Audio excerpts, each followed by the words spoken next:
dice, sé el que actúa de parte de los que esperan en Él. Entonces, esto significa que vamos a actuar, vamos a hacer cosas porque nosotros estamos esperando a Él. Leemos el versículo nuevamente en donde dice, nunca nadie oyó, nunca oídos percibieron, ni ojo vio, un Dios fuera de ti que hiciera algo por aquel que en Él espera. Isaías 64:4.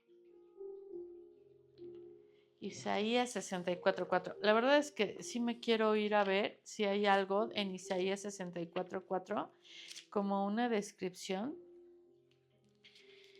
porque me dejó pensando.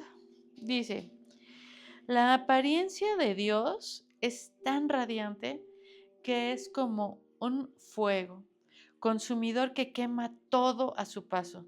Si somos tan impuros, ¿cómo es posible que obtengamos la salvación? Únicamente por la misericordia de Dios. Los israelitas experimentaron la presencia de Dios en el monte Sinaí, en Éxodo 19, 16, 19. Cuando Dios se reunió con Moisés, hubo truenos, relámpagos, humo y un terremoto.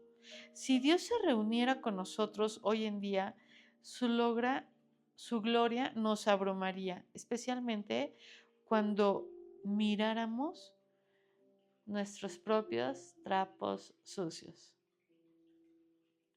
Wow, sé que Él actúa de parte de los que esperan en Él. Así que vamos a continuar leyendo su palabra.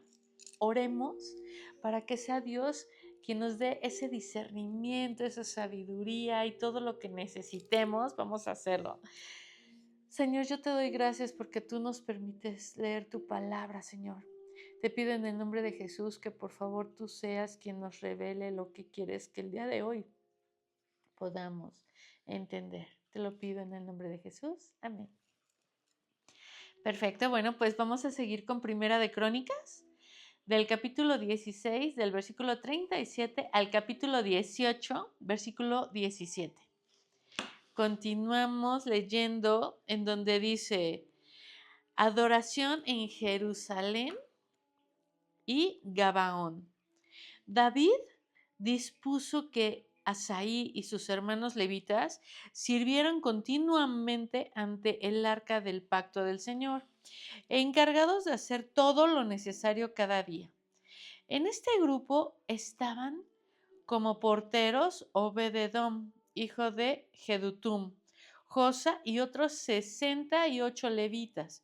Mientras tanto, David colocó al sacerdote Sadoc y a sus colegas sacerdotes en el tabernáculo del Señor en el lugar de adoración en Gabaón, donde siguieron sirviendo delante del Señor. Cada mañana y cada tarde sacrificaban al Señor las ofrendas quemadas habituales sobre el altar, apartado para ese propósito, en obediencia a todo lo que está escrito en la ley del Señor, como él se lo había ordenado Israel. David también designó a Emán, a Jedutum y a los demás que fueran elegidos por nombre para darle gracias al Señor, porque su fiel amor perdura para siempre. Acompañaban sus cánticos de alabanza a Dios con trompetas, címbalos y otros instrumentos. Y los hijos de Jedutum fueron designados como porteros. Luego todos regresaron a su casa y David volvió a su hogar para bendecir a su propia familia. Vamos a leer la descripción de estos versículos en donde dice, Asaí y sus compañeros levitas servían a diario en el tabernáculo, haciendo cualquier cosa que fuera necesaria. Cumplir la palabra de Dios no solamente requiere ministrar en asuntos espirituales, también consiste en llevar a cabo otras tareas necesarias. Aunque usted no tenga la oportunidad de enseñar o predicar, Dios puede usarlo en el ministerio. ¿Qué falta hacer? Limpiar, visitar, cantar, planificar, administrar. Busque formas de ministrar cada día. Y el versículo de la descripción 16:39 dice, David trasladó el arca a Jerusalén, aunque el tabernáculo todavía estaba en Gabaón. Su idea era reunir el tabernáculo y el arca en un templo nuevo en Jerusalén, y ese sería el único centro de adoración de Israel. Sin embargo, el templo no fue construido hasta el reinado de Salomón. Mientras tanto, Israel tuvo dos centros de adoración y dos sumos sacerdotes, uno en Gabaón y otro en Jerusalén. Bueno, pues seguimos leyendo el capítulo 17, en donde dice la promesa del Señor a David. Una vez instalado en su palacio, David mandó llamar al profeta Natán. Mira, le dijo David, yo vivo en un hermoso palacio de cedro, mientras que el arca del pacto del Señor está allá afuera, debajo de una carpa. Natán le respondió a David, haz todo lo que tienes pensado porque Dios está contigo. Pero esa misma noche Dios le dijo a Natán, ve y dile a mi siervo David, esto he declarado el Señor, esto ha declarado el Señor, no serás tú el que me construya una casa en la que yo viva. Nunca he vivido en una casa desde el día en que saqué a los israelitas de Egipto hasta el día de hoy, sino que mi hogar ha sido una carpa trasladada de un lugar a otro en un tabernáculo. Sin embargo, no importa dónde haya ido con los israelitas, ni una sola vez me quejé ante los líderes de Israel, los pastores de mi pueblo. Nunca les pregunté por qué no me han construido una hermosa casa de cedro. Ahora ve y dile a mi siervo David. Esto ha declarado el Señor de los ejércitos celestiales. Te saqué de cuidar ovejas en los pastos y te elegí para que fueras el líder de mi pueblo Israel. He estado contigo donde quiera que has ido y destruí a todos tus enemigos frente a tus propios ojos. Ahora haré que tu nombre sea tan famoso como el de los grandes que han vivido en la tierra. Le daré una patria a mi pueblo Israel y lo estableceré en un lugar seguro donde nunca será molestado. Las naciones malvadas no lo oprimirán como lo hicieron en el pasado. Cuando designe jueces para que cuando designe jueces para que gobernaran a mi pueblo Israel y derrotaré a todos tus enemigos. Además, yo declaro que el Señor construirá una casa para ti, una dinastía de reyes, pues cuando mueras y te reúnas con tus antepasados, levantaré a uno de tus descendientes, a uno de tus hijos, y fortaleceré su reino. Él es quien edificará una casa, un templo para mí, y afirmaré su trono para siempre. Yo seré su padre y él será mi hijo. Nunca le retiraré mi favor como lo retiré de quien reinó antes de ti.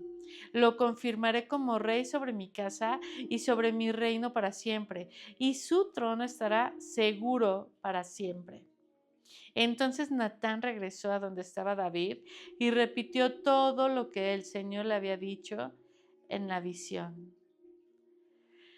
¡Ay, qué hermoso! Vamos a leer la descripción en donde dice, David se sentía perturbado porque el arca, el símbolo de la presencia de Dios, estaba en una carpa, mientras que él vivía en un hermoso palacio. El deseo de David era tan bueno, pero él no era pero no era el momento indicado. Dios le dijo a David que no construyera el templo y David se sometió a la voluntad de Dios. Si usted vive como cómodamente mientras que la obra, la casa o los siervos de Dios tienen carencias, quizás Dios quiera que usted cambie la situación. Al igual que David, tome medidas para mejorar el desequilibrio, pero dispóngase a hacerlo según la guía de Dios. La descripción del versículo del 3 al 14 dice, Dios no quería que un guerrero construyera su templo. Y David había derramado mucha sangre en el proceso de unificar a la nación.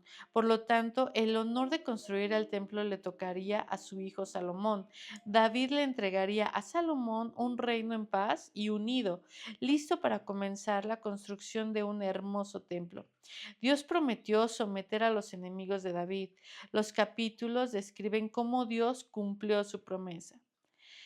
¿Cómo es posible que tiempo después de esta promesa eterna, los israelitas fueran expulsados de la tierra prometida y llevados en cautiverio? La promesa de David constaba de dos partes. La primera parte era condicional, siempre y cuando los descendientes de David obedecieran las leyes de Dios y lo honraran, continuarían en el trono de Israel. La segunda parte era incondicional. Un hijo de David ocuparía el trono para siempre. Ese descendiente fue Jesús el Mesías. La primera parte de la promesa se basaba en la obediencia fiel de los descendientes de David. La segunda parte se cumpliría a pesar de lo que hicieran esos descendientes. En el capítulo 17 en el versículo 17 del 16 al 20 voy a leer que dice: Dios le dijo a David que Salomón recibiría el honor de construir el templo.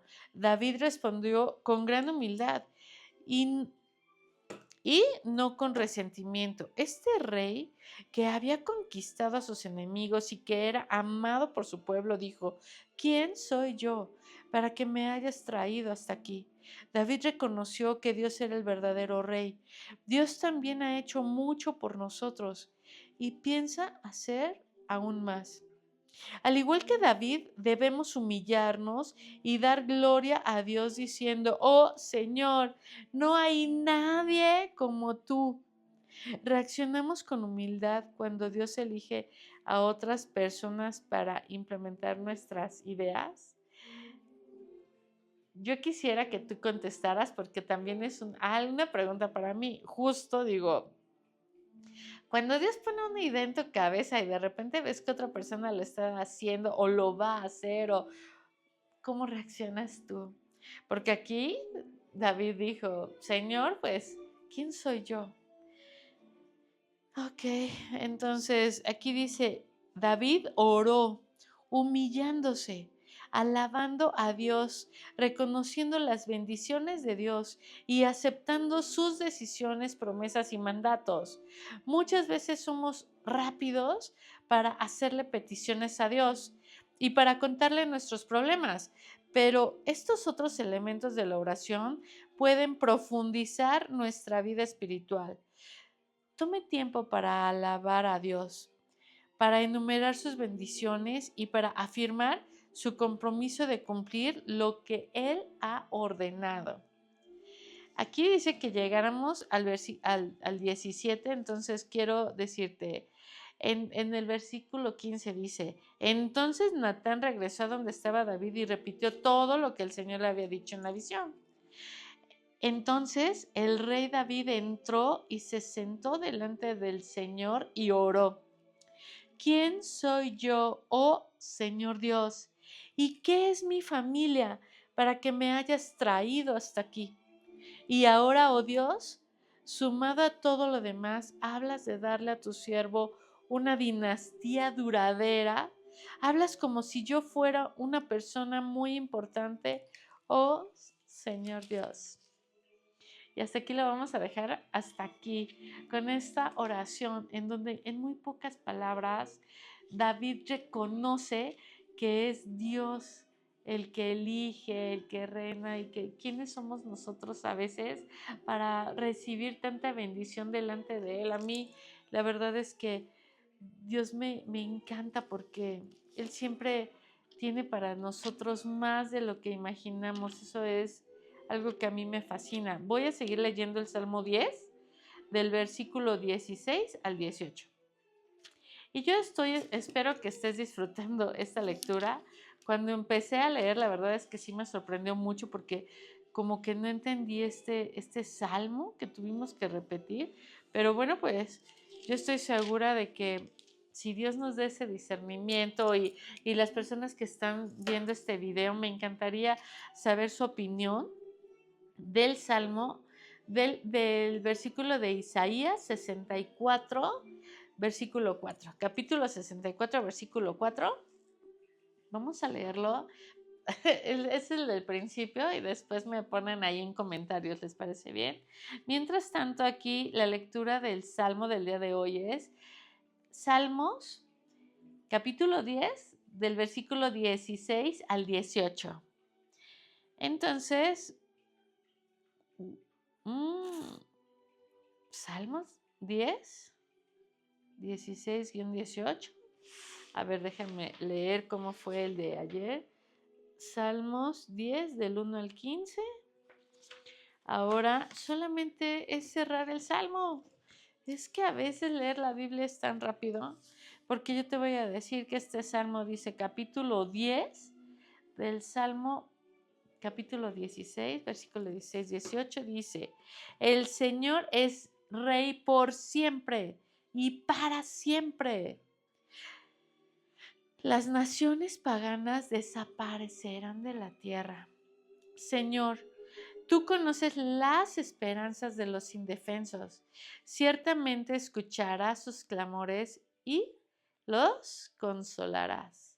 Harás justicia a los huérfanos y a los oprimidos, para que ya no los aterre un simple mortal. Pues bueno, aquí no hay mucho que decir, ni siquiera hay una descripción porque está clarísimo lo que Dios nos dice aquí.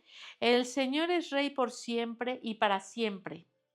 Ese es el versículo 16. El Señor es Rey por siempre y para siempre. Las naciones paganas desaparecerán de la tierra. Señor, tú conoces las esperanzas de los indefensos. Ciertamente escucharás sus clamores y los consolarás.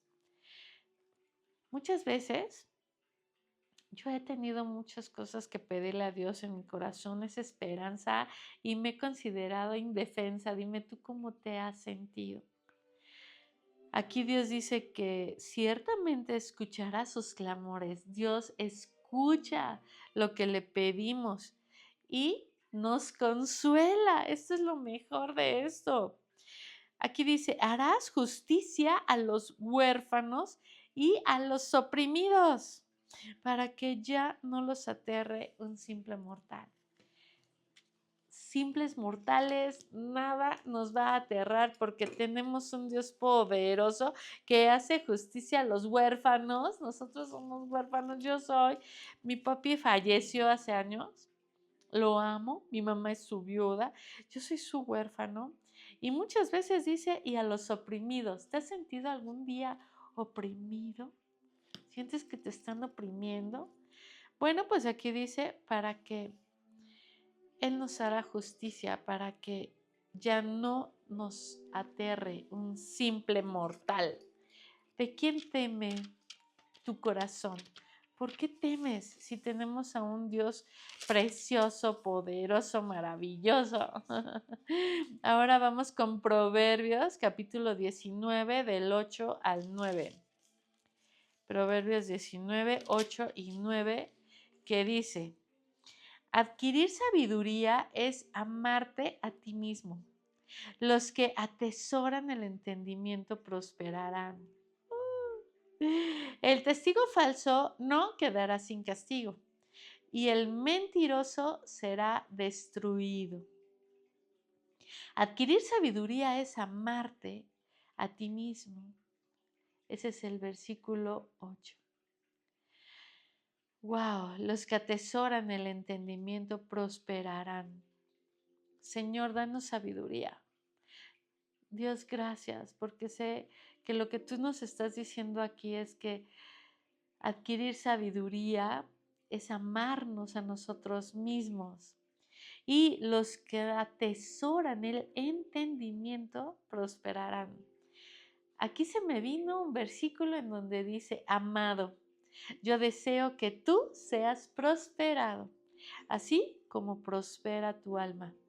Y entonces, pues Dios dice que tenemos que prosperar y por supuesto Él es lo que quiere, que nosotros atesoremos el entendimiento, que aprendamos a entender conforme a su sabiduría. Y dice justo, el testigo falso no quedará sin castigo y el mentiroso será destruido. Mm. A veces no hay mucho que decir, pero vamos a leer la descripción del versículo 8 donde dice, ¿es bueno amarse a uno mismo? Por supuesto, especialmente cuando se trata de tu alma. Este proverbio no se refiere a la persona egoísta que ama y protege sus propios intereses y que haría cualquier cosa para mantenerlos. Más bien, alienta a quienes quieren mejorar su forma de ser a que busquen la sabiduría. Porque aquí lo más importante y lo que Dios quiere para nosotros es que conozcamos quiénes somos, sus promesas, su palabra. Cuando tú lees y dices, wow, Señor, tú dices que adquiramos sabiduría. ¿De dónde? De aquí, de su palabra. Y porque esto es amarnos a nosotros mismos, ya que cuando Dios dice que los que atesoramos ese entendimiento vamos a prosperar. Entonces, ¿quién nos podrá detener? Nada.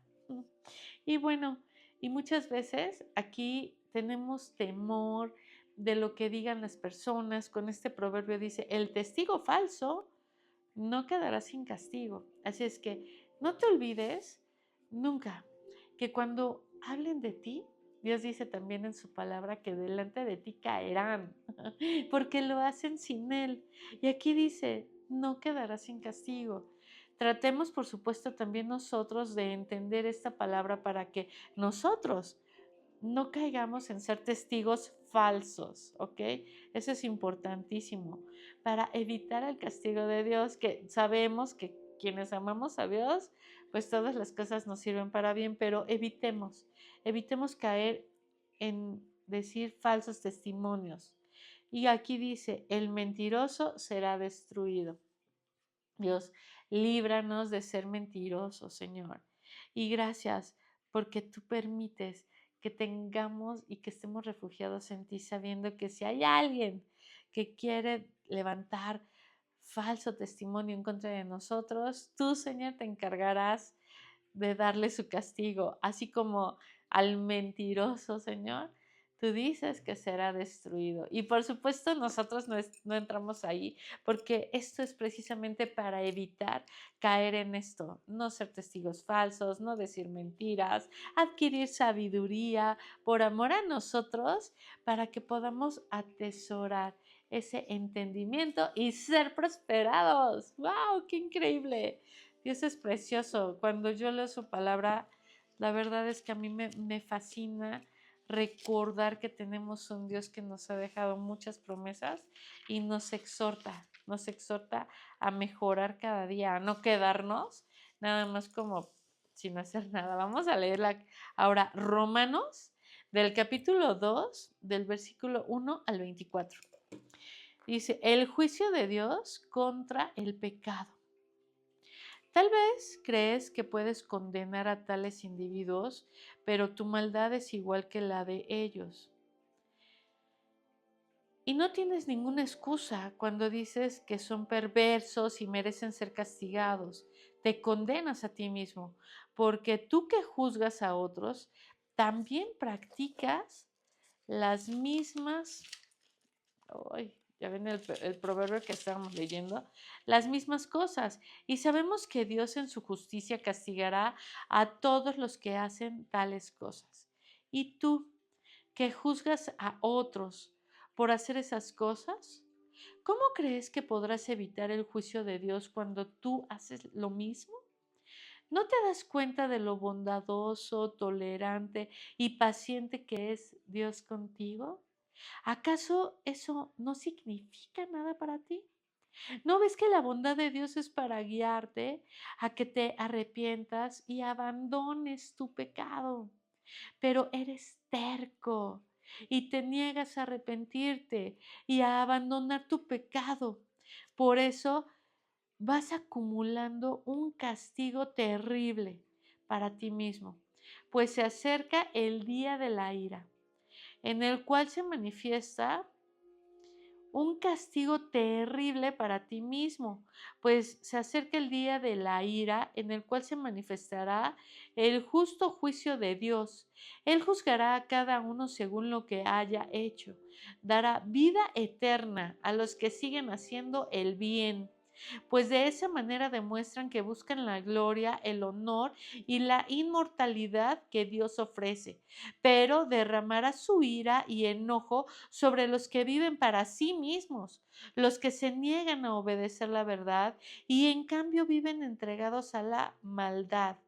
Habrá aflicción y angustia para todos los que siguen haciendo lo malo, para los judíos primero y también para los gentiles, pero habrá gloria, honra y paz de parte de Dios para todos los que hacen lo bueno, para los judíos primero y también para los gentiles, pues Dios no muestra favoritismo. Los gentiles serán destruidos por el hecho de pecar, aunque nunca tuvieron la ley escrita de Dios. Y los judíos, quienes sí tienen la ley de Dios, serán juzgados por esa ley, porque no la obedecen. Pues el simple acto de escuchar la ley no nos hace justos ante Dios. Es obedecer la ley lo que nos hace justos ante sus ojos. Aún los gentiles, quienes no cuentan con la ley escrita de Dios, muestran que conocen esa ley y cuando por instinto la obedecen, aunque nunca la hayan oído, ellos demuestran que tienen la ley de Dios escrita en el corazón, porque su propia conciencia y sus propios pensamientos los acusan o bien les indican que están haciendo lo correcto. Y el mensaje que proclamo es que se acerca el día en que Dios juzgará por medio de Jesucristo, de Cristo Jesús, la vida secreta de cada uno. Ok, estamos llegando hasta el versículo 16 y me gustaría leer la descripción. A mí me gustaría, vamos a leerla. La descripción del versículo 1 en donde dice el juicio de Dios contra el pecado. Debemos ser sumamente cuidadosos cuando pensamos que tenemos una buena razón para enojarnos por el pecado de otra persona. Ciertamente debemos censurar el pecado, pero debemos hacerlo con un espíritu de humildad. A menudo los pecados que vemos claramente en los demás son los mismos que se han arraigado en nosotros. Si examinamos nuestra vida más de cerca, posiblemente descubriremos que estamos cometiendo los mismos pecados, pero de maneras que son socialmente aceptables. Por ejemplo, una persona podría chismear de aquellos que hablan chismes de ella. Del versículo 1 al 16 la descripción dice, cuando la carta de Pablo fue leída en la iglesia de Roma, no hay duda de que muchos asintieron con la cabeza cuando escucharon que condenaban el culto de los ídolos, ¿verdad? Así de, ¡ah, qué barbaridad! Las prácticas homosexuales y la violencia. Imagínense la sorpresa de los oyentes cuando Pablo se dirigió a ellos y prácticamente les dijo, ustedes tampoco tienen excusa porque son iguales de malos. Pablo estaba haciendo hincapié en que nadie puede salvarse por su propia cuenta. Si queremos evitar el castigo y vivir eternamente con Cristo, debemos depender plenamente de la gracia de Dios. No importa si hemos sido asesinos, abusadores, honestos, trabajadores o ciudadanos molestos. O sea, que te sientas bien. O sea, no importa si hemos sido asesinos, abusadores, honestos, trabajadores o peor que otro, pues cualquier pecado es suficiente para llevarnos a depender de Jesucristo para la salvación y la vida eterna. O sea, ¿qué está diciendo? No importa si te consideras bueno o malo. Aquí no importa. Aquí lo importante es que cualquier pecado es suficiente para llevarnos a depender de Jesucristo para la salvación y la vida eterna. Todos hemos pecado repetidas veces y solamente Cristo puede salvarnos de las consecuencias del pecado, solamente Él. Ahora veamos la descripción del versículo en 4. En su bondad, Dios retiene su juicio para dar tiempo a las personas para que se arrepientan de sus pecados. Es posible confundir la paciencia de Dios hacia nosotros y llegar a pensar que Él aprueba nuestra manera equivocada de vivir. Es difícil examinarnos a nosotros mismos y más difícil aún acercarnos a Dios para que nos diga qué debemos cambiar. Sin embargo, como cristianos debemos pedirle a Dios que nos señale nuestros pecados para que nos podamos arrepentir y podamos pedirle perdón. Es más probable que nos sintamos sorprendidos por la paciencia que Dios tiene con los demás que humildes por la paciencia que tiene con nosotros. Entonces, aquí viene, aunque por lo general Dios no nos castiga de inmediato por nuestros pecados, no hay duda de que su juicio llegará. No sabemos con exactitud cuándo ocurrirá, pero sí sabemos que nadie escapará de ese encuentro final con el Creador. Eso lo podemos ver sobre el juicio final en Juan 12:48 y Apocalipsis capítulo 20 del 11 al 15. O sea, por supuesto, todos vamos a estar delante de Dios. Después viene en el versículo 27. Pablo, descripción del versículo 7. Pablo dice que quienes hacen la voluntad de Dios con paciencia y perseverancia recibirán la vida eterna. Esto no contradice su declaración anterior de la salvación, es solamente por medio de la fe. Las buenas acciones no nos salvan, pero cuando le agregamos nuestra vida por completo a Dios, queremos agradarlo y hacer su voluntad de modo que nuestras buenas acciones son una respuesta sincera de gratitud por lo que Dios hizo, no un requisito para ganar su favor. Ok, no necesitamos requisitos porque pues Dios ha sido tan hermoso que envió a su Hijo a morir por nosotros para que nosotros ya tengamos vida eterna. Pero eso no significa que si tú amas a Dios, no quieras hacer lo malo. Lógicamente no, porque cuando tú amas a alguien, quieres siempre hacer lo bueno para la otra persona. No importa que la otra persona en algún momento te falle, ¿estás de acuerdo? O sea, tú hiciste las cosas con amor y por amor. Entonces aquí vamos a seguir leyendo la descripción del versículo 12 al 15, en donde dice, las personas no son condenadas por lo que no saben, sino por lo que hacen con lo que saben. Los que conocen la palabra de Dios y su ley serán juzgados por ella. Los que nunca han visto una Biblia, de todas maneras saben la diferencia entre el bien y el mal. Dios ha dejado a cada uno de nosotros ese espíritu que muchos le llaman conciencia. ¿Estás de acuerdo? Y serán juzgados por violar las normas de su propia conciencia, esa que les dictaba. La ley de Dios está escrita en cada uno de nosotros. ¿Ok? Si usted viajara alrededor del mundo, descubriría evidencias de la ley moral de Dios en cada sociedad y en cada cultura. Por ejemplo, todas las culturas prohíben el homicidio, pero en todas esa ley ha sido violada. Pertenecemos a una raza obstinada y pecaminosa. Sabemos lo que es bueno, pero insistimos en hacer lo malo. No basta saber lo que es bueno, también debemos hacerlo. Reconozca, confiésele a Dios que como toda la humanidad, falta con frecuencia en cumplir sus propias normas y mucho más en cumplir las de Él. Este es el primer paso hacia el perdón y la sanidad. Vamos a seguir leyendo del capítulo 17, aquí adelante. Dice, los judíos y la ley. A partir del capítulo 17 y vamos a llegar al 24 hasta acá, ¿ok? Donde dice, tú que te llamas judío, confías en la ley de Dios y te jactas de tu relación especial con Él. Tú sabes lo que a Él agrada, sabes bien que es lo correcto, porque se te ha enseñado su ley.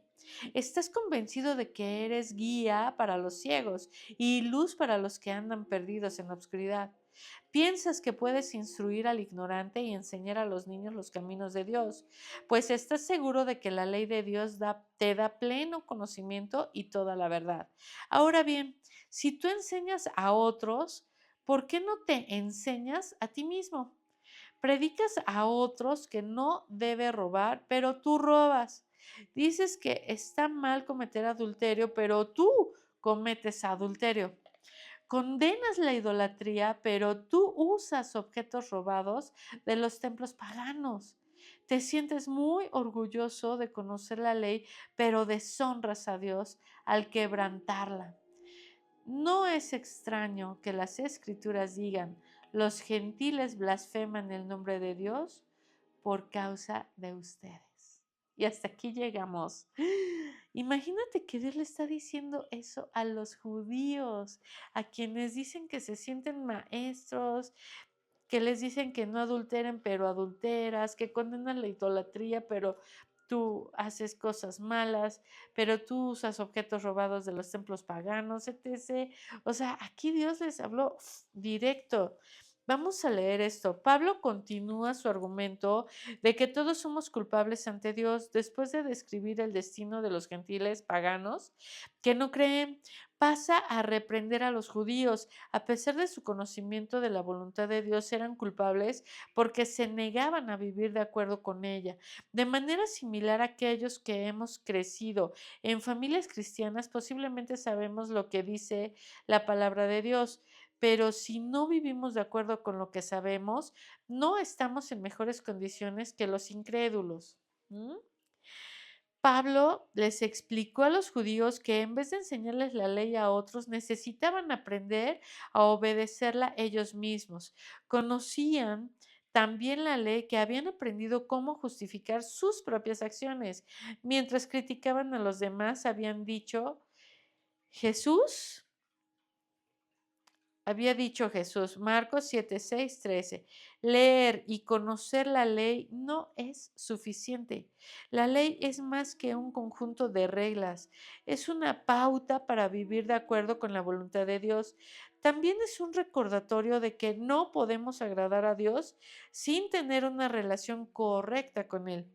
Tal como Jesús enseñó, retener lo que se le debe a otra persona es robar. Eso lo vemos en Marcos 7, del versículo 10 y 12. El que mira a una mujer con pasión sexual ya ha cometido adulterio con ella en el corazón. Lo vemos en Mateo 5, 27, 28. De modo que antes de acusar a otros, debemos examinarnos para identificar el pecado que hay en nosotros. La descripción del versículo del 21 al 27 dice, bueno, nada más vamos a leer el 24, el otro lo vamos a leer mañana. Dice, si afirma ser parte del pueblo de Dios, su vida debe reflejarlo. Cuando desobedece a Dios, está deshonrando su nombre. Hasta es posible que la gente blasfeme contra Dios y profane su nombre a causa de usted. ¿Qué piensa la gente acerca de Dios al observar la vida que llevamos? ¿Sí sabías que nosotros, para mucha gente, somos lo más cercano a la Biblia? Nosotros que estamos leyendo su palabra, somos lo más cercano que mucha gente tiene a la Biblia. Entonces, ¿qué pasa? Ellos nos están viendo, ven qué hacemos, cómo nos comportamos, cómo confiamos. Por eso digo, creo que vale la pena divertirnos, disfrutar, hacer cosas, pero siempre tomados de la mano de Dios. No hagamos tropezar a nadie. Tratemos lo más posible de hacer las cosas bien delante de Dios, porque pues al final esto es lo que nos está preguntando. ¿Cómo es? ¿Cómo es o qué crees que piense la gente de Dios al observar nuestra propia vida? Bueno, pues hasta aquí terminamos la lectura del día de hoy. Me encantó haber leído esto contigo. La verdad es que a mí me fascinó haber leído Primera de Crónicas, en donde prácticamente Dios le habló a David para decirle que estaba muy contento y emocionado de que él había pensado en él, en cómo era que David estaba viviendo en un palacio y Dios estaba en una, no en un lugar, sino estaba, se me fue el nombre, pero a ver, ponlo ahí en comentarios. Si estás llegando aquí es porque lo tienes que poner, pero él no estaba en una casa, pero para Dios fue muy bonito lo que David tenía en el corazón, ¿no?